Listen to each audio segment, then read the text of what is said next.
மத்தேயு எழுதின சுவிசேஷத்தை எல்லாரும் திருப்பிக் கொள்ளுங்களேன். The book of Matthew. மத்தேயு எழுதின சுவிசேஷத்தை எல்லாரும் திருப்பிக் கொள்ளுங்கள்.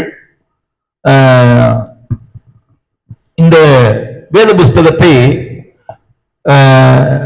இந்த வசனத்தை நான் உங்களுக்கு காண்பித்துக் கொடுக்கும்படியாக விரும்புகிறேன். இந்த வசனத்தை நான் காண்பித்துக் கொடுக்கும்படியாக விரும்புகிறேன்.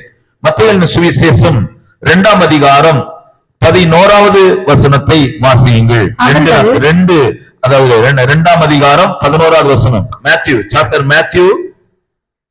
மத்தேயு எழுதின சுவிசேஷம் 2ஆம் அதிகாரம் 11வது வசனத்தை வாசிங்க. எல்லாரும் எடுத்துக்கொள்வீங்கன்னு நினைக்கிறேன். வாசிங்க. அவர்கள் அந்த வீட்டுக்குள் பிரவேசித்து பிள்ளையையும் அதன் தாயாகிய மரியாளையும் கண்டு சாஷ்டாங்கமாய் விழுந்து அதை பணிந்து கொண்டு. இங்கே நல்ல கவனித்து பாருங்கள். இந்த சொற்றொடர் நமக்கு எல்லாருக்கும் தெரிந்த ஒரு வேத பகுதி தான். இந்த காலை வேளையிலே கர்த்தர் இந்த பகுதியிலிருந்து நம்மளோடு கூட பேசுவாராக. இந்த நாளிலே கவனித்து பாருங்கள். நமக்கு எல்லாருக்கும் தெரியும், ஏரோது ராஜாவுடைய நாட்களிலே கிழக்கிலிருந்து சாஸ்திரிகள் எருசலேமுக்கு போனார்கள் அப்படி என்று சொல்லப்பட்டிருக்கிறது. அவர்கள் இந்த நட்சத்திரம் வழிநடத்தி கொண்டிருக்கிறது. அந்த சாஸ்திரிகள் ஒரு தவறு செய்கிறார்கள். நல்ல கவனிங்க. சாஸ்திரிகள் அவர்கள் கணித்த கணிப்பு கொஞ்சம் தவறாக என்ன செய்து போய்விடுகிறது. அவர்கள் சாஸ்திரிகள் நட்சத்திரம் என்ன செய்து கொண்டிருக்கிறது, வழிநடத்தி கொண்டே இருக்கிறது.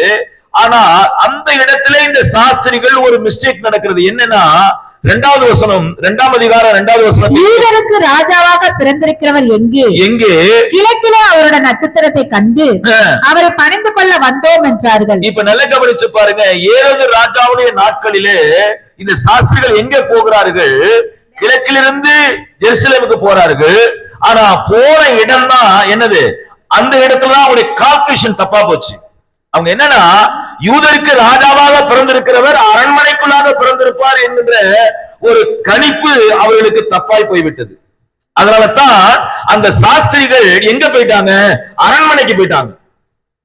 சாஸ்திரிகள் போன இடம் அந்த நகரம் கரெக்ட், ஊரு கரெக்ட், எல்லாமே கரெக்ட். ஆனா போன அந்த இடம் தான் எந்த இடமாச்சு, அரண்மனைக்குள்ளாக போயிட்டாங்க. ஏன்னா இவர் யூதருடைய ராஜா என்று அவர்களுக்கு தெரியும். அதனால ராஜாவை எங்க தேடுறாங்க, அரண்மனையிலே தேடுறாங்க. ராஜாவை எங்க தேடுறாங்க, அரண்மனை தேடுறாங்க. ஆனா அவர் அரண்மனையில இல்ல, அங்க எங்க இருக்கிறார் என்றால் அவர் அந்த முன்னணியிலே கிடத்தி வைக்கப்பட்டிருக்கிறதை அவர்கள் என்ன செய்யல, அவர்கள் அதை சிந்திக்கல அவங்க. ஆனா இங்கே வேதம் சொல்லுகிறது 11வது வசனத்துல என்ன சொல்லுகிறது, அவர்கள் அந்த வீட்டுக்குள்ளாய் பிரவேசித்து பிள்ளையையும் அதன் தாயாகிய மரியாளையும் கண்டு சாஷ்டாங்கமாய் விழுந்து அதை பணிந்து கொண்டு. நல்ல கவனிங்க. இந்த இந்த இந்த நம்ம கையில வச்சிருக்கிற இந்த வேத புஸ்தகத்துல இந்த வார்த்தைய சரியா அந்த ஒரு பகுதியை மொழியாக்கம் பண்ணல. ஆனா திருவிவிலியத்துல இந்த பகுதியை ரொம்ப அழகா டிரான்ஸ்லேட் பண்ணிருக்காங்க. எப்படி டிரான்ஸ்லேட் பண்ணிருக்காங்கன்னா, மரியாதையும் கண்டு குழந்தை இயேசுவை பணிந்து கொண்டார்கள் அப்படி என்று பயன்படுத்தப்பட்டிருக்கும். அந்த திருவிவிலியத்துல அழகாக பயன்படுத்தப்பட்டிருக்கும். குழந்தை இயேசுவை என்ன செய்தாங்களா, பணிந்து கொண்டார்கள். நல்ல கவனிங்க. இந்த சாஸ்திரிகளுக்கு தெரியும் பிறந்திருக்கிறவர் யாரு, தெய்வம் என்று தெரியும். அவர் யூதருடைய ராஜா என்று தெரியும். ஆனால் அவர்கள் மரியாதை பார்க்கிறார்கள். அதற்கு பிற்பாடு குழந்தையா இருக்கிற இயேசுவையும் என்ன செய்கிறார்கள், பார்க்கிறார்கள். குழந்தையான இயேசுவையும் என்ன செய்கிறார்கள், பார்க்கிறார்கள். இப்பொழுது அவர்கள் மரியாதை பணிந்து கொள்ளவில்லை. வேதம் சொல்லுகிறது குழந்தை இயேசுவை என்ன செய்தார்களாம், பணிந்து கொண்டார்கள். அல்லேலூயா. இப்ப அவர் குழந்தை இயேசுவா இல்ல, அவர் சிங்காசனத்திலே ராஜாதி ராஜாவாக அவர் வீற்றிருக்கிறார். அவர் ஆமென் சொல்லலாமா? அல்லேலூயா, அல்லேலூயா. இப்ப குழந்தை இயேசுக்கு ஒரு ஆலயம் தேவையில்லை. இப்ப சிங்காசனத்தில் வீட்டிலிருந்து அவர் ராஜாதி ராஜாவாக என்ன செய்கிறார், அவர் இருக்கிறார். அவர் ஆமென் சொல்லலாமா? கையை உயர்த்தி அல்லேலூயா. இப்ப வேத வசனத்தை சற்று என்னோடு கூட தொடர்ந்து நீங்க கவனிங்க. இங்க சொல்லப்பட்டிருக்கிற காரியத்தை பாருங்கள். அவர்கள் அந்த வீட்டுக்குள்ளாய் பிரவேசித்த உடனே பிள்ளையை பார்க்கிறாங்க, மரியாதை பார்க்கிறாங்க. இப்ப இயேசு என்ன செய்யறாங்க, பணிந்து கொண்டு தங்கள் கையில என்னது, வெறுங்கையோடு வரல. அவங்க என்ன செய்யறாங்க?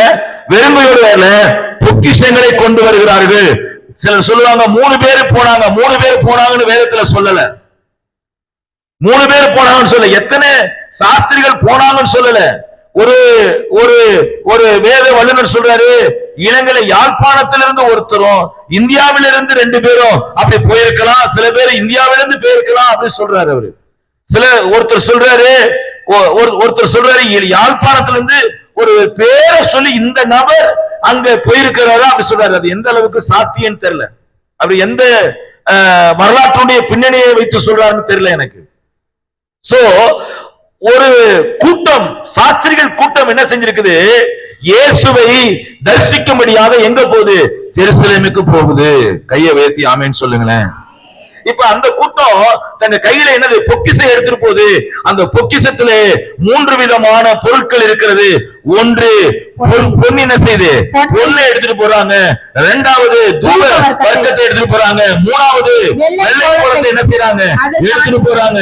இப்ப இந்த 3ஐயும் கொண்டு போய் இயேசுவின் பாதத்தில் வைத்து அதற்கு படைக்கிறார்கள். பாருங்க, அதற்கு என்ன செய்யறாங்க? காணிக்கையாக கொடுக்கிறார்கள். இப்ப இந்த 3 வஸ்துக்களை கொஞ்சம் பார்த்துட்டு செய்திக்கு போவோம். நாம் எல்லாருக்கும் தெரிந்த ஒரு வேத பகுதி தான். பொன் எப்போதும் தெய்வீகத்துக்கு அடையாளமாக சொல்லுவோம்.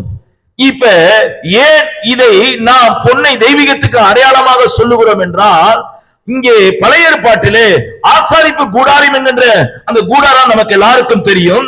அதிலே பிரகாரம், பரிசுத்த ஸ்தலம், மகா பரிசுத்த ஸ்தலம் என்று 3 விதமான நிலைகளிலே அந்த ஆசாரிப்பு கூடாரம் அமைக்கப்பட்டிருந்தது. அதிலே இங்கே மகா பரிசுத்த ஸ்தலத்துக்குள்ளாக அங்கே வைக்கப்பட்டிருக்கிற உடன்படிக்கை பெட்டியானாலும் சரி, அதுல உள்ள இருக்கிற காரியத்தை எல்லாம் நீங்க கொஞ்சம் காலத்துக்கு ஆராய்ந்து பார்த்தீங்கன்னா, அந்த உடன்படிக்கை பெட்டியை சீட்டி மரத்தில செய்து பொன் தகட்டால என்ன செய்து வைத்திருந்தாங்க? மூடி வைத்திருந்தாங்க. இப்ப நல்ல கவனிங்க, ஆண்டவர் மகா பரிசுத்த ஸ்தலத்துக்குள்ளார உலாவின அந்த இடம் முழுவதும் எப்படி இருந்துச்சுன்னா, பீஸ் ஆஃப் கோல்ட், எல்லாமே சுத்த பொன்னா இருந்தது. மகா பரிசுத்த ஸ்தலத்துக்குள்ளார ஆண்டவராகிய இயேசு கிறிஸ்து அந்த உலாவின இடத்தை பாத்தீங்கன்னா எல்லாமே எப்படி இருக்குதா? சுத்த பொன்னா இருக்குது. அடுத்ததாக நீங்க கவனிச்சுன்னா, பரலோகத்துல நீங்க பாத்தீங்கன்னா அது எல்லாமே தங்கமயமாதான் இருக்குது அப்படி சொல்லி வெளிப்படுத்தின விசேஷத்துல படிக்கணும். இந்த ஆண்டவரை இவர் யாரு? பிறந்திருக்கிற தெய்வம் என்கிற அடையாளத்துக்கு இந்த பொண்ணை என்னது காணிக்கையாக கொண்டு போனார்கள். 2வதாக தூபவர்க்கம். தூபவர்க்கம் என்ன? அது ஒரு ஜெபத்தை காண்பிக்கிறதா இருக்கிறது. மனுஷனுடைய பாவத்துக்காக, மனுஷனுடைய அக்கிரமத்துக்காக இவர் தான் என்னது? நல்ல கவனிச்சு பாருங்க, பரிந்து பேசக்கூடியவர் அப்படி என்று பிதாவாகிய தேவனிடத்தில் பரிந்து பேசக்கூடியவர் என்று அடையாளத்துக்கு அவர்கள் என்ன செய்றாங்க? தூபவர்க்கத்தை எடுத்துட்டு போறாங்க. 3வது என்னன்னா வெள்ளை கோலம். வெள்ளை கோலம் எதுக்குன்னா, நம்மளா மறிச்சுதான் இன்னைக்கு மறிச்சா நாளைக்கு என்னது? பால். இன்னைக்கு மறிச்சா நாளைக்கு என்னது? பால். சில இடத்துல அன்னைக்கே என்னது? பால் தான். அன்னைக்கே என்னது? உடனே பால் தான் அன்னைக்கு. ஆனா அந்த காலத்துல எல்லாம் அப்படி அல்ல. ஒரு மறிச்சானா 1 வாரம், 10 நாள், 40 நாள் இப்படி வச்சிருந்துதான் என்ன செய்வாங்க? அடக்கம் பண்ணுவாங்க. ஏன்னா தூர இடத்துல இருந்தா அவங்களுடைய உறவினர்கள் எல்லாம் வரணும். இப்ப மாதிரி பிளைட் பிடிச்செல்லாம் வர முடியாது. சில காரியங்கள்லாம் உண்டு.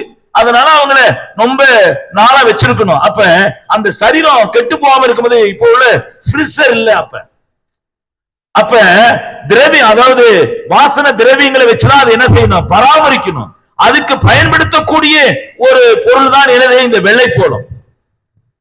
அப்ப இந்த வெள்ளை போலம் எதை குறிக்கிறது என்றால், இந்த உலகத்தினுடைய எல்லாருடைய பாவத்துக்காக மரிக்க போகிறவர் இவர்தான் என்கின்ற அந்த அடையாளத்தை இந்த சாஸ்திரிகள் என்ன செய்தார்கள்? பொக்கிஷமாக கொண்டு போனார்கள். அல்லேலூயா. பொக்கிஷமாக என்ன செய்தார்கள்? கொண்டு போனார்கள். இது ஒரு பக்கம் இருக்கட்டும். இப்பொழுது இந்த பகுதியை சற்று நீங்க கவனிக்கும் போது, இங்கே இயேசு கிறிஸ்துவினுடைய காரியத்தை நாம் ஆராய்ந்து பார்க்கும் போது, ஒரு காரியம் திருச்சபை கை கொள்ள வேண்டும். எந்த காரியத்தை கை கொள்ள வேண்டும் அப்படி என்று சொன்னால், கீழ்ப்படிதலை கற்றுக்கொள்ள வேண்டும். இந்த பூமியிலே எதை கற்றுக்கொள்ள வேண்டும்? கீழ்ப்படிதலை கற்றுக்கொள்ள வேண்டும். ஒரு வசனத்தை நான் உங்களுக்கு காண்பித்துக் கொடுக்கிறேன். இது ரோமருக்கு எழுதின நிருபம், அதிலே 5ஆம் அதிகாரம் 19வது வசனத்தை ஒருவர் வாசிக்க கேட்கிறோம். ரோமர்கள் நிருபம் 5ஆம் அதிகாரம். இன்றைக்கு கர்த்தருடைய வார்த்தையை கவனிப்போம். அன்றியோ ஒரே மனுஷருடைய கீழ்ப்படியாமையினாலே அநேகர் பாவிகள் ஆக்கப்பட்டது போல ஒருவருடைய கீழ்ப்படிதலினாலே அநேகர் நீதிமானாக்கப்படுவார்கள். பட்டார்கள் என்று முடிக்கல. நல்ல கவனிங்க, படுவார்கள் அப்படி என்று சொல்லப்பட்டிருக்குது. அப்படின்னா ஆண்டவராகிய இயேசு கிறிஸ்து இந்த பூமியிலே வந்தாரு. அவரை குறித்து வேதம் சொல்லுகிறது, அவர் கீழ்ப்படிந்தவரா இருக்கிறார் என்று சொல்லப்பட்டிருக்கிறது. அதிலே பிலிப்பியர் 2ஆம் அதிகாரத்திலே நீங்க எடுத்துக்கொள்வீர்களானால் அதிலே 7வது வசனத்தையும் 8வது வசனத்தையும் பார்ப்பீங்கன்னா, கீழ்ப்படிதல் என்பது ஒரு நாள் அல்ல, மரண பரியந்தம் அவர் கீழ்ப்படிந்தார் என்று சொல்லப்பட்டிருக்கிறது.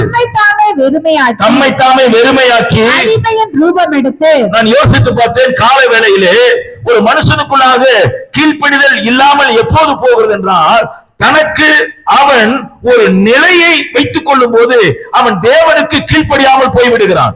தான் ஒரு ஸ்தானமுடையவன் என்று அவன் எண்ணும் போது, நான் இந்த ஸ்தானமுடையவன், இதனால் நான் இந்த காரியத்தை என்னால் என்ன செய்ய முடியாது, செய்ய முடியாது அப்படி என்று நிலைக்கு அவன் தள்ளப்படுகிறான். ஆனால் இங்கே இயேசு கிறிஸ்துவினுடைய கீழ்ப்படிதலை குறித்து சொல்லும் போது என்ன சொல்லுகிறது பாருங்க.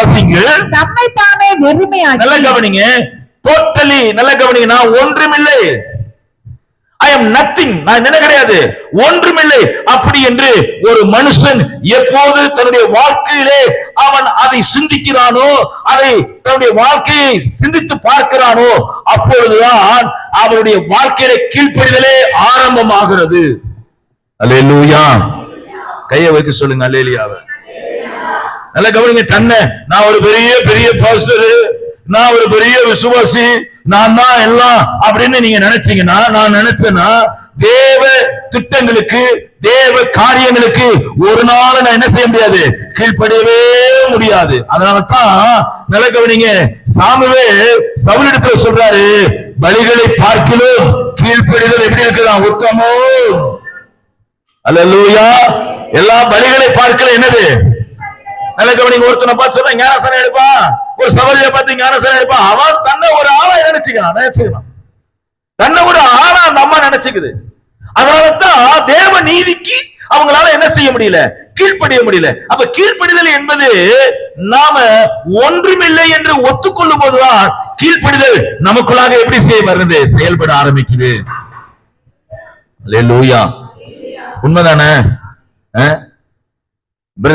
நல்ல கவனிங்க, எங்க எங்க எங்க எங்க அருமையான லோகேஷ் தம்பி இருக்கிறாரு, அவரை பார்த்து இந்த சர்ச்சை பெருக்கு தம்பி அப்படி சொல்றேன். என்ன பாஸ்டர் என்ன போய் பெருக்க சொல்றீங்க? இந்த தம்பியை பார்த்து சொல்றேன், இன்னொரு தம்பியை பார்த்து இந்த சர்ச்சையில் இருக்கிற ஒட்டடை எல்லாம் அடிப்புமா நல்லா சுத்தமா வைங்க. என்ன பாஸ்டர் என்ன பார்த்து என்ன செய்ய சொல்றீங்க, ஒட்டடை அடிக்க சொல்றீங்க? ஏன் அப்படின்னா அவங்க எல்லாம் தனக்குன்னு ஒரு ஸ்தானத்தை வகிக்கிறாங்க. தான் ஸ்தானத்துக்கு இந்த காரியத்தை செய்யக்கூடாது என்று அவர்களுடைய சிந்தை என்ன செய்யுது, அந்த மைண்ட்ல செட்டப் ஆயிருது.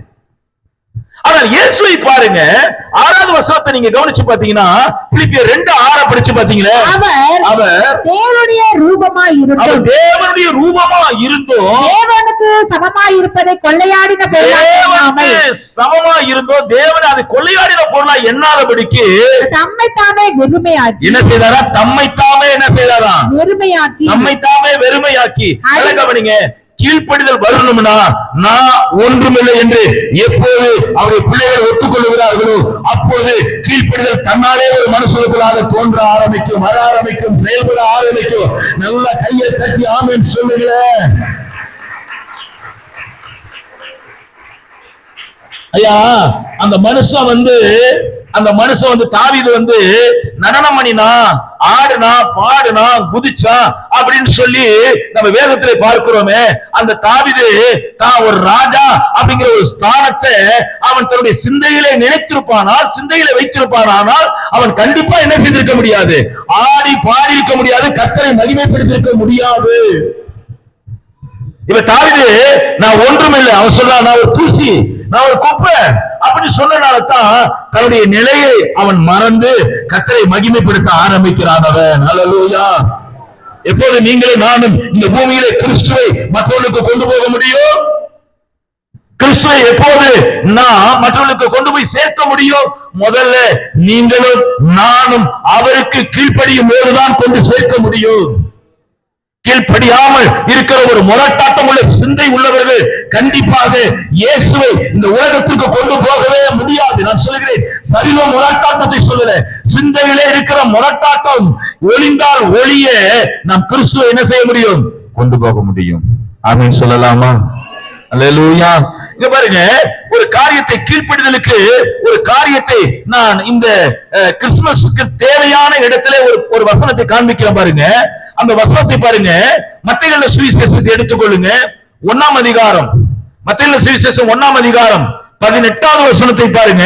இயேசு கிறிஸ்துவின் ஜனனத்தின் விவரமாவது, இயேசு கிறிஸ்துவின் ஜனனத்தின் விவரமாவது, அவருடைய தாயாகிய மரியாள் யோசேப்புக்கு நியமிக்கப்பட்டிருக்கையில் அவர்கள் கூடி வரும் முன்னே அவர் பரிசுத்த ஆவியினாலே கர்ப்பவதி ஆனாள்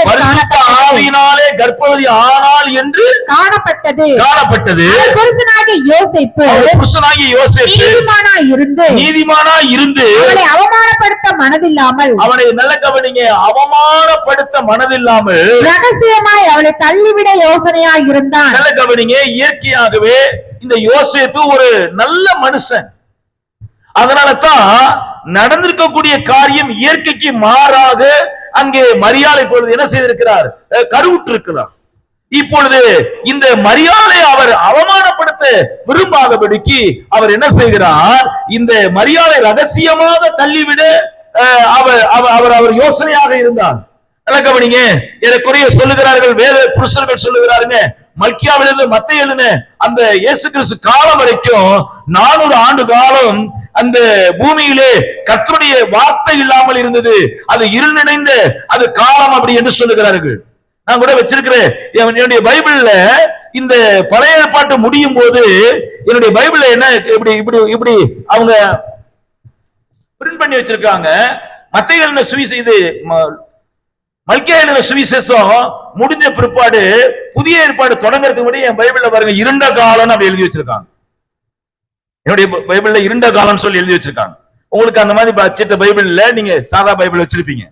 இப்ப பாருங்க, இந்த 400 ஆண்டு காலம் என்ன இல்லைன்னா கர்த்தருடைய வார்த்தை இல்ல, கர்த்தருடைய தரிசனம் இல்ல, கர்த்தருடைய சொப்பனம் இல்ல. ஆனா அந்த வார்த்தை இல்லாத காலத்துல, இந்த இருள் நிறைந்த காலத்துல ஒருத்தர் நீதியா கர்த்தருக்கு வாழ்ந்து கொண்டிருக்கிறானே. நாமெல்லாம் சூழ்நிலைகளை பார்த்துதான் கர்த்தருக்கு கீழ்ப்படுகிறோம். சூழ்நிலைகளை பார்த்துதான் இதை செய்யலாமா வேணாமா அப்படின்னு நாம என்ன செய்து கொண்டிருக்கிறோம்? நினைத்து கொண்டிருக்கிறோம். ஆனால் இந்த சுற்றுரை சற்று கவனிச்சு பாருங்க. ரகசியமாய் தள்ளிவிட மனதா இருந்தானா, இங்கே அந்த பகுதியை கொஞ்சம் என்னோட கூட திருப்பிக் கொள்ளுங்கள். மத்தேயு சுவிசேஷம் 1ஆம் அதிகாரத்தை திருப்பிக் கொள்ளுங்கள். அங்கே சொல்லப்பட்டிருக்கிறது, அங்க பாருங்க 2வது வசனத்தை வாசிங்க, 22வது வசனத்தை வாசிங்க. மத்தேயு தீர்க்கதரிசியின் மூலமாய் கர்த்தராலே உரைக்கப்பட்டது நிறைவேறும்படி இதெல்லாம் நடந்தது. இங்க வாங்க சிஸ்டர், இந்த இடத்துல வாங்க. 20வது வசனத்தை படிங்க. அவன் இப்படி சிந்தித்துக் கொண்டிருக்கையில் கர்த்தருடைய தூதன் சொப்பனத்தில் அவனுக்கு காணப்பட்டு, நேரடியா கூட இல்ல, எப்படியா சொப்பனத்தில் அவனுக்கு என்ன செய்தாங்களா? காணப்பட்டு. இந்த இருள் அடைந்த அந்த உலகத்துல இப்ப யாருக்கு கர்த்தருடைய வார்த்தை உண்டாகிறது என்றால் யோசேப்புக்கு என்ன செய்கிறது? உண்டாகிறது. யோசேப்புக்கு என்ன செய்கிறது? உண்டாகிறது. அவளை வேதம் சொல்லுது, ஐயப்பட வேண்டாம். வேதம் என்ன சொல்லுகிறது? ஐயப்படாதே. அப்படியானால் இப்பொழுது இது என்னது? தேவ திட்டம்ப்பா. இது எல்லாம் என்னது? God's plan. இதெல்லாம் என்னது? தேவ திட்டம். இப்ப நல்லா கவனிச்சு பாருங்க. அந்த 24வது வசனத்தை நீங்க வாசிச்சு பாத்தீங்கன்னா, 24வது வசனம், யோசேப்பு தெளித்து எழுந்து. அப்ப அது நேரடியான வார்த்தையில அது என்ன? சொப்பனம். ஒரு தேவதூதன் வந்து அவர்கிட்ட பேசுறாரு. அப்ப பேசும்போது யோசேப்பு இந்த சத்தத்தை கேட்ட பிற்பாடு நித்திரை தெளிந்தான். வாசிங்க. நித்திரை தெளித்து எழுந்து கர்த்தருடைய தூதன் தனக்கு கட்டளையிட்டபடியே தன் மனைவியை சேர்த்துக் கொண்டு. அந்த வேலை பாருங்க, கர்த்தர் தனக்கு கட்டளையிட்டபடியே என்ன செய்தானா? தன் மனைவியை சேர்த்துக் கொண்டு. அந்த வார்த்தையை பாருங்க, கர்த்தர் தனக்கு கட்டளையிட்டபடியே. கிறிஸ்துமஸ் நாளிலே இந்த உலகத்திலே ஆண்டவர் என்னை எதற்காக தேடி வந்தார்? எதற்காக ரட்சித்தார்? எதற்காக எனக்கு இந்த மீட்பை கர்த்தர் கொடுத்தார்? அந்த திட்டத்துக்குள்ளாக நான் செயல்படுவதற்கு இந்த யோசேப்பை போல நானும் என்ன செய்வேன்? கீழ்ப்படிவேன். கையை வைத்து சொல்லுங்க ஆமென். அல்லேலூயா, அல்லேலூயா. அந்த வார்த்தை அழகாய் சொல்லப்பட்டிருக்கிறது. யோசேப்பு நித்திரை தெளிந்து கர்த்தருடைய தூதன் தனக்கு கட்டளையிட்டபடியே. அந்த கட்டளை தேவ தூதனுடைய கட்டளை அல்ல, அது கர்த்தருடைய கட்டளை. அது யாருடைய கட்டளை? கர்த்தருடைய கட்டளை. அந்த கர்த்தருடைய கட்டளைக்கு அவன் என்ன செய்கிறான்? கீழ்ப்படுகிறான். அப்ப அந்த கீழ்ப்படிந்த மனுஷன் ஒருவேளை அன்றைக்கு அவன் அந்த காரியத்தை கீழ்ப்படியாமல் போயிருப்பானால் கொஞ்சம் யோசிச்சு பாருங்க. இன்றைக்கும் நாம தேவ திட்டத்துக்கு நேராக தேவன் நம்மை கொண்டு வந்தோம். தேவ சித்தத்தை நம்மிடத்தில் பேசியும் ஆண்டவராகிய இயேசு கிறிஸ்து நமக்கு கொடுக்கப்பட்டிருக்கிற தரிசனங்கள், வார்த்தைகள் இதற்கு வரைக்கும் என்ன செய்யல? இன்னும் கீழ்ப்படியாமல் இருக்கிறோம். அல்லேலூயா. சத்தமா சொல்லுங்களேன், நான் கீழ்ப்படிவேன் சொல்லுங்களேன். எல்லாரும் சொல்லுங்க, நான் கீழ்ப்படிவேன். அல்லேலூயா. அல்லது நீங்க உலகம் கொண்டாடுறது நல்லதுதான். கொண்டாட்டத்தை பற்றி தவறாக வேதம் சொல்லல, கொண்டாடுங்க. ஆனால் அதற்கு எழுதப்பட்டிருக்கிற வார்த்தைக்கு கீழ்ப்படியது எப்படி இருக்குது? அவசியமா இருக்கிறது. ஒரு ஆமென் சொல்லலாமா? சத்தமா சொல்லுங்களேன். ஹல்லேலூயா. நீங்க இன்னொரு இடத்துல நீங்க கவனிச்சு பாத்தீங்கன்னா, லூக்கா எழுதின சுவிசேஷம் திருப்பிக் கொள்ளுங்களேன். லூக்கா எழுதின சுவிசேஷம் 2ஆம் அதிகாரம் 21வது வசனம் நமக்கு எல்லாருக்கும் தெரிந்த ஒரு வேத பகுதி. வாசிங்க. லூக்கா எழுதின சுவிசேஷம் 1ஆம் அதிகாரம் 21வது வசனத்தை ஒரு வாசிங்க. விருத்த சேதனம் பண்ண வேண்டிய 8ஆம் நாளிலே ஒரு 1:21 வாசிங்க. 1:31 வாசிங்க. 1:31 லூக்கா 1:31 வாசிங்க. இதோ நீ கர்ப்பவதியாகி. நல்ல கவனிங்க. அங்கே யாரிடத்துல தேவதூதன் சொல்லுகிறார்? யோசேப்பின் இடத்துல. இங்கே நேரடியாக மரியாள் இடத்திலே தேவதூதன் என்ன செய்கிறார்? சொல்லுகிறான். நல்ல கவனிங்க. சொப்பனத்திலே இதெல்லாம் கவனிங்க. 400 வருஷம் என்ன இல்ல பூமியில, கர்த்தருடைய வார்த்தை இல்ல. அப்ப இவங்களுக்கு எல்லாம் என்ன இருக்குது? வார்த்தை இருக்கு. நல்ல கவனிங்க. அவங்களுக்கு வார்த்தை இல்ல, ஆனா இவங்களுக்கு என்ன இருக்குது? வார்த்தை இருக்கு. நான் சொல்றேன், இருள்ல இருக்கிற ஜனங்களுக்கு வார்த்தை இல்ல, வெளிச்சத்துல வந்திருக்கிற உங்களுக்கும் எனக்கும் கர்த்தருடைய வார்த்தை என்ன செய்திருக்கிறது? உண்டாயிருக்கிறது. கையை வைத்து சொல்லுங்க ஆமென். அல்லேலூயா. அவன் எப்படி வேணாலும் வாழலாம், அவன் எப்படி வேணாலும் வாழலாம். அவனுக்கு வார்த்தை இல்ல, நான் இப்படித்தான் வாழணும். ஏன்னா கர்த்தருடைய திட்டம் எனக்குள்ளாக என்ன செய்திருக்கிறது? வந்திருக்கிறது. இயேசு எனக்கு வெளிப்படுவதற்கு, ஏன் மூலியமாய் வெளிப்படுவதற்கு எனக்கு ஏற்கனவே கர்த்தருடைய வார்த்தை வந்திருக்கிறது. அல்லேலூயா. ஓடலாம், இன்னும் வார்த்தை இல்லாம ஓடலாம். நான் சொல்லுகிறேன், கீழ்ப்படிதல் தான் எனது அவசியம். obedient better than sacrifice. கீழ்ப்படிதல் தான் கர்த்தர் என்ன செய்கிறாரு? ரொம்ப அதிகமா நம்மிடத்தில் என்ன செய்யறாரு? எதிர்பார்த்து கொண்டிருக்கிறார். இங்கே சொப்பனத்திலே யோசேப்போடு பேசின தேவதூதன் இப்பொழுது இங்கே நேரடியாக மரியாளோடு பேசுகிறான். 31வது வசனத்தை வாசிங்களே. இதோ கர்ப்பவதியாகி குமாரனை பெறுவாய். ஒரு குமாரனை பெறுவாய். இயேசு என்று பெயரிடுவாயாக. பெரியவராய் இருப்பார். குமாரன் எனப்படுவார். தேவன் அவருடைய பிதாவாகிய தாவீதின் சிங்காசனத்தை அவருக்கு கொடுப்பார். அவர் யாக்கோபின் குடும்பத்தார் என்றென்றும். கவனிங்க, இந்த காரியத்தெல்லாம் நேரடியா என்ன செய்யறான்? பேசுறான். அப்ப அவளுக்கு என்ன அறியும்? காரிசன இது என்ன எப்படி ஆகும்? நான் புருஷனே அறியனே. நல்ல கவனிங்க. தேவதூதன் சொல்லுகிறான், உன் தேவனால் கூடாத காரியம். அந்த வார்த்தையை கவனிங்க. உன் தேவனால் கூடாத காரியம். அடுத்த காரியத்தை பத்தினா 38வது வசனத்தில் சொல்லப்பட்டிருக்கிறது. இதோ நான் ஆண்டவருக்கு அடிமை. அல்லேலூயா. இதோ நான் ஆண்டவருக்கு அடிமை. எவ்வளவு அற்புதமான வார்த்தை இல்ல? அப்ப ஒரு மனுஷன் கர்த்தருக்கு கீழ்ப்படியும் போது மாத்திரம்தான் இந்த மகிமையின் ராஜாவை இந்த உலகத்துக்கு காண்பிக்க முடியுங்க. இந்த இயேசுவை உலகத்துக்கு நான் காண்பிக்கணும்னா, நீங்க காண்பிக்கணும்னா, நான் முதல்ல என்னை அவருக்குள்ளாக அடிமை என்று கீழ்ப்படுத்தினால் ஒழிய இந்த உலகத்துக்கு இயேசுவை என்னால் என்ன செய்ய முடியாது? காண்பிக்க முடியாது. ஆமென் சொல்லுங்க. அல்லேலூயா. எனக்கு காலையில ஜெபிக்க சொல்றாரு, எனக்கு கொஞ்சம் தூங்கிக்கிறேன். காலையில நீ வேதத்தை வாசிக்க சொல்றாரு, இல்ல இன்னும் கொஞ்சம் நேரம் என்ன செய்யற? கையை முடக்கி கொண்டு தூங்குறேன். என்ன தேவ சமூகத்துல சரியா இருக்க சொல்றாரு, இல்ல இல்ல எனக்கு இந்த உலக பிரமாணமான ஒரு வேலை இருக்குது, அந்த வேலையை முடிச்சுட்டு போய் பாக்குறேன். நான் சொல்றேன், உங்களால இயேசுவை இந்த உலகத்துக்கு என்ன செய்ய முடியாது? காண்பிக்க முடியாது. நான் சொல்லுகிறேன், உங்களுடைய ஆசீர்வாதத்தை வேண்டுமானால் உலகத்துக்கு காண்பிக்கலாமே தவிர, கீழ்ப்படிதல் உள்ள ஒரு நபர் தான் ஆண்டவராகிய இயேசு கிறிஸ்துவை இந்த உலகத்துக்கு காண்பிக்க முடியும். எத்தனை பேர் கையை வைத்து சொல்லுவீங்க? ஆசீர்வாதத்தை நான் சொல்றேன், இந்த உலகத்துக்கு என்ன இயேசு ஆசீர்வதித்தார், எனக்கு காரை கொடுத்தார், எனக்கு பெரிய மாடிவிடை கொடுத்தார், எனக்கு நல்ல வேலையை கொடுத்தார், எனக்கு செல்வாக்கை கொடுத்தார், இதெல்லாம் காண்பிக்கலாம். ஆனா ஒரு மனுஷன் இயேசுவை இந்த உலகத்துக்கு காண்பிக்க வேண்டுமானால் அவன் தன்னை அடிமை என்று அவன் கீழ்ப்படியும் போது மாத்திரமே தான் இயேசுவை இந்த உலகத்துக்கு என்ன செய்ய முடியும்? காண்பிக்க முடியும். அல்லேலூயா. எத்தனை பேர் கையை தட்டி ஆமென் சொல்லுவீங்க? இந்த உலகம் இப்பொழுது கொஞ்சம் மாறிடுச்சு. எப்படி மாறிடுச்சு?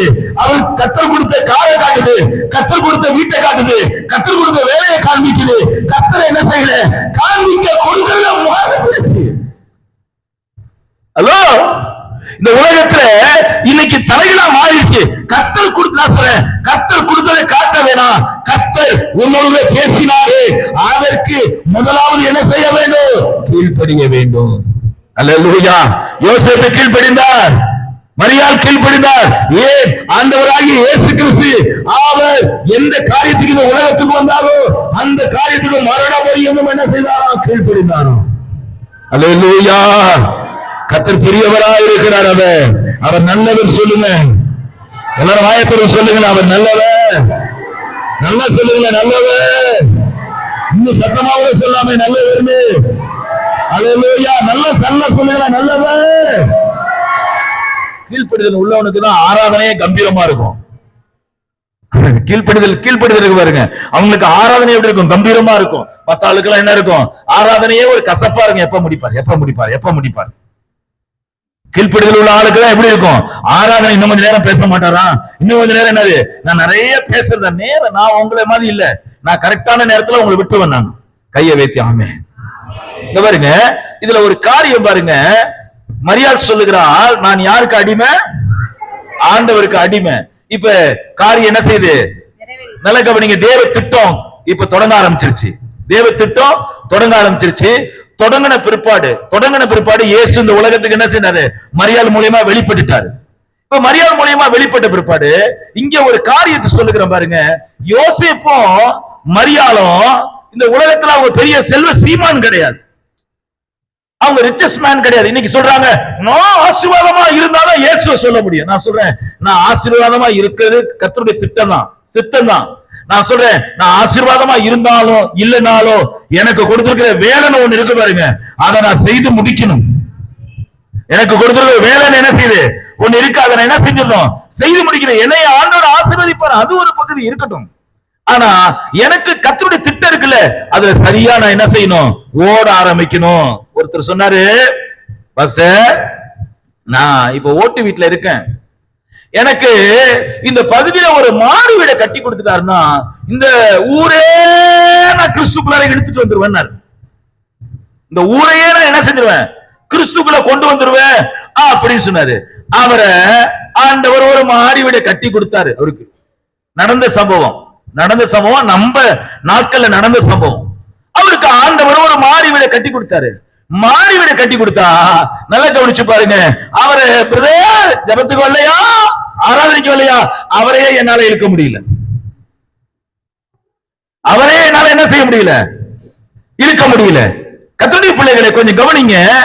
பிற்பாடு காரணம் பாருங்க, அவரு பிள்ளைகள் என்னது? உலகம் இழுத்துருச்சு. அவருடைய பையனை உலகம் இழுத்துருச்சு, அவருடைய பொண்ணை உலகம் இழுத்துருச்சு. அதுக்கு பிற்பாடு அவங்க குடும்பத்தையே உலகம் இழுத்துருச்சு. கீழ்ப்படிதல் மாத்திரம்தான் இயேசுவை இந்த உலகத்துக்கு அறிமுகப்படுத்த முடியும். அல்லேலூயா, அல்லேலூயா. எனக்காக யார் போவா என்று கேட்ட போது ஏசாயா சொன்னா, ஆண்டவரே நான் போகிறேன், என்னை அனுப்பும் என்று சொன்னானே, அதே போலத்தான் நீங்களும் நான் என்ன செய்ய வேண்டும்? கீழ்ப்படிய வேண்டும். அல்லேலூயா. கீழ்ப்படிதல் இல்லாத ஒரு கிறிஸ்துவ வாழ்க்கை எப்படி தெரியுமா இருக்குது? அது சைபர் சூனியம். என் வீட்டுல எவன செய்வன வச்சுட்டான், செய்வனெல்லாம் வைக்கல. செய்வனெல்லாம் நம்மளை யாரும் வைக்கவே முடியாது. நமக்கெல்லாம் செய்வனெல்லாம் நமக்கு யாரும் என்ன செய்ய முடியாது? வைக்கவே முடியாது. எத்தனை பேர் ஆமேன் உறுதியா சொல்றீங்க? அப்ப அப்படியே வச்சாலும் அவன் தொலைஞ்சான். அப்படியே வச்சாலும் என்னது, அவன் தொலைஞ்சான். ஏன் தெரியுமா? நான் கர்த்தருக்கு கீழ்ப்படுகிறேன். நான் கீழ்ப்படிஞ்சா அங்க காரியம் என்ன செய்யும், பலமா நடக்கும். அல்லேலூயா சொல்லுங்க சத்தமாக. அல்லேலூயா. இங்க பாருங்க, இங்க ஒரு காரியத்தை நான் உங்களுக்கு காமிச்சு கொடுக்க முடியாது விரும்புகிறேன். இப்ப இயேசு கிறிஸ்து இப்ப என்ன செஞ்சிட்டாரு, இந்த பூமிக்கு வந்துட்டாரு. இந்த தேவ திட்டம் எல்லாம் நடந்துருச்சு. இப்ப தேவ திட்டம் எல்லாம் நடந்த பிற்பாடு 2ஆம் அதிகாரம் 21வது வசனத்துக்கு வாங்கல. 2ஆம் அதிகாரம் 21வது வசனத்துக்கு வாங்க. விருத்த சேதனம் பண்ண வேண்டிய 8ஆம் நாளிலே அது கர்ப்பத்தில் உட்படுவதற்கு முன்னே. நல்ல கவனிங்க, இந்த பகுதியை பார்க்கும்போது எனக்கு அப்படியே வேதத்தை வாசிக்கும் போது அப்படியே புல்லரிச்சிருச்சு. இந்த உலகத்துல வார்த்தையே இல்லாத காலத்துல இந்த யோசேப்பும் இந்த மரியாளும் கர்த்தருடைய நியாயப்பிரமாணத்தின், மோசேக்கையில கொடுக்கப்பட்டிருக்கிற நியாயப்பிரமாணத்தை என்ன செய்யறாங்களாம், நிறைவேற்றாங்களாம். 12:2 சொல்லப்பட்டிருக்கிறபடி, லேவியராமத்தின் புஸ்தகம் 12:2 சொல்லப்பட்டிருக்கிறபடி அவங்க கொண்டு போய் என்ன செய்யறாங்க, அந்த நீதியை நிறைவேற்றுகிறாங்க. அந்த நீதி என்ன செய்யறாங்க, லேவியராகமம் 12ஆம் அதிகாரம் 2வது வசனத்தில் சொல்லப்பட்டிருக்கிற வாக்கியம் சொல்ல வேண்டியது என்னவென்றால், ஒரு ஸ்திரீ கர்ப்பவதியாகி ஆண் பிள்ளையை பெற்றார். அவள் சூதக ஸ்திரீ விளக்கமாய் இருக்கும் நாட்களுக்கு சரியாக 7 நாள் தீட்டாய் இருப்பார். 8ஆம் நாளிலே அந்த பிள்ளையினுடைய நுனித்தோலின் மாம்சம் விருத்த சேதனம் பண்ண கடவுது. நல்ல கவனிங்க, இந்த நீதியே மோசேயினுடைய நியாயப்பிரமாணம் சொல்லுது. இந்த 8ஆம் நாளிலே ஆண்டவராகிய இயேசு கிறிஸ்துக்கு என்ன செய்யப்பட்டிருக்கிறது, விருத்த சேதனம் செய்யப்பட்டிருக்கிறது. என்ன செய்யப்பட்டிருக்கிறது, விருத்த சேதனம் செய்யப்பட்டிருக்கிறது. பாஸ்டர், எப்படி பாஸ்டர் யோசேப்பையும் மரியாளையும் அவங்க ஃபுவர்னு சொல்றீங்க அப்படின்னு கேட்டீங்கன்னா, இங்கே லேவியராமத்தின் புஸ்தகத்திலே 12ஆம் அதிகாரம் 8வது வசனத்திலே நான் எடுத்து வைத்துக் கொள்ளுங்க. நான் சொல்றேன் பாருங்க காரியத்தை. இப்ப ஒரு ஆம்பளை பிள்ளை பிறந்தாலும் சரி, ஒரு பொம்பளை பிள்ளை பிறந்தாலும் சரி, என்ன செய்யணும்னா ஒரு ஆடை என்ன செய்யணும், பலி கொடுக்கணும். என்ன செய்யணும், ஆட்டை ஆசாரிப்பு கூடாரத்துக்கு கொண்டு வரணும். அந்த ஆட்டை என்ன செய்யணும், பலி செலுத்தணும். இப்ப பாருங்க, அந்த ஆடை வாங்குறதுக்கு நிர்வாகம் இல்ல, அந்த ஆடை வாங்குறதுக்கு அவங்களுக்கு சூழ்நிலை இல்ல அப்படின்னா 2 புறாக்குள் என்னது, அல்லேலூயா, 8 படிங்க. ஆட்டுக்குட்டியை கொண்டு வர அவளுக்கு சக்தி இல்லாதிருந்தால் 2 காட்டு புறாக்களையாவது 2 புறா குஞ்சுகளையாவது 1 சர்வாங்க தகன பலியாகவும் மற்றொன்று பாவ நிவாரண பலியாக கொண்டு வர கடவுள். இப்ப பாருங்க, இங்க பாருங்க 2ஆம் அதிகாரத்துல என்ன சொல்லப்பட்டிருக்கிறது பாருங்க. அங்க பாருங்க 23வது வசனத்தை படிங்க. லூக்கா 2:23. முதல் பேரான எந்த ஆண் பிள்ளையும் கர்த்தருக்கு பரிசுத்தம் எண்ணப்படும் என்று கர்த்தருடைய நியாயப்பிரமாணத்தை எழுதியிருக்கிறபடி அவரை கர்த்தருக்கு ஒப்பு கொடுக்கவும் கர்த்தருடைய நியாயப்பிரமாணத்தை சொல்லி இருக்கிறபடி. இந்த வார்த்தையை கவனிங்க, கர்த்தருடைய நியாய பிரமாணத்திலே சொல்லி இருக்கிறபடி 1 ஜோடி காட்டு புறாவையாவது 2 புறா குஞ்சுகளையாவது பலியாக செலுத்தவும் அவர் எருசலேமுக்கு கொண்டு போனார்கள். இப்ப கையில ஆடு இல்ல, அதுக்கு பதில் என்னதான் இருக்குது, 2 புறா குஞ்சு. ஹலோ ஐயா, அந்த 2 பேர் மூலியமா தான் இந்த உலகத்துல இயேசு கிறிஸ்து காண்பிக்கப்படப்பட்டார். இயேசு கிறிஸ்து என்ன செய்யப்பட்டார், காண்பிக்கப்படப்பட்டார். நான் சொல்லுகிறேன், நாம எந்த சூழ்நிலை இருந்தாலும் கவலை இல்லை. ஆனா கர்த்தர் சொல்லுகிற வார்த்தையை அப்படியே கீழ்ப்படிந்து நடப்போமானா, நான் சொல்ல இந்த உலகத்துக்கு இயேசு கிறிஸ்துவை என்னால் அறிமுகப்படுத்த முடியும். இது கர்த்தர் தனிப்பட்ட ரீதியிலே என்னோடு பேசின வார்த்தை. இது கர்த்தர் என்னோடு கூட தனிப்பட்ட ரீதியிலே பேசின வார்த்தை. இது நான் உங்களோடு கூட பேசுகிறேன். நாம இந்த உலகத்துக்கு இயேசுவை அறிமுகப்படுத்தக்கூடியவர்கள் நீங்களே நாளும் கீழ்ப்படிவோம். கர்த்தர் நம்மை ஆசீர்வதிப்பாராக. ஆமென்.